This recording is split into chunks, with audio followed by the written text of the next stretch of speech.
સમાચાર મોરબીમાંથી મળી રહ્યા છે કે આપને જણાવી દઈએ કે જ્યાં બુલડોઝર ફરી વળ્યું છે, બુલડોઝરની કાર્યવાહી કરવામાં આવી હોવાની વિગતો અહીંયા મળી રહી છે। ગુનેગારોની ગેરકાયદે મિલકત પર બુલડોઝર ફરી વળ્યું છે। માળિયા મિયાણામાં ફારૂક જામની મિલકત તોડી પડાઈ હોવાની વિગત છે। જમીન પર કબજો કરીને બનાવેલી 12 દુકાન તોડાઈ। ફારૂક જામ પોલીસા ચોપડે હિસ્ટ્રી શીટર છે। ત્રીજા દિવસે પણ ગુનેગારોની મિલકત સામે કાર્યવાહી ચાલી રહી છે। એસપી રાહુલ ત્રિપાઠીના આદેશને પગલે કાર્યવાહી ચાલી રહી છે। આજરોજ અહીંયા માળિયા મુકામે હાઈવે રોડ નજીક અહીંયા ફારૂક હબીબભાઈ જામ નામનો એક આરોપી છે, જેની પર 307 રાયોટિંગ 302 પ્રોહિબિશનના અનેક ગુનાઓ દાખલ થયેલા છે અને બહુ રીઢો ગુનેગાર છે।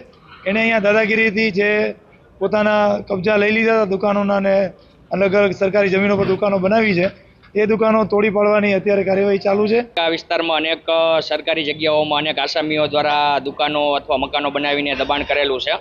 માળિયા મિયાણા નગરપાલિકા દ્વારા સર્વે કરાવીને હાલમાં 12 જેટલી દુકાનો જે સરકારી જગ્યા પર બનાવેલી છે તેનું ડિમોલેશન કામગીરી આજરોજ હાથ ધરવામાં આવેલી છે।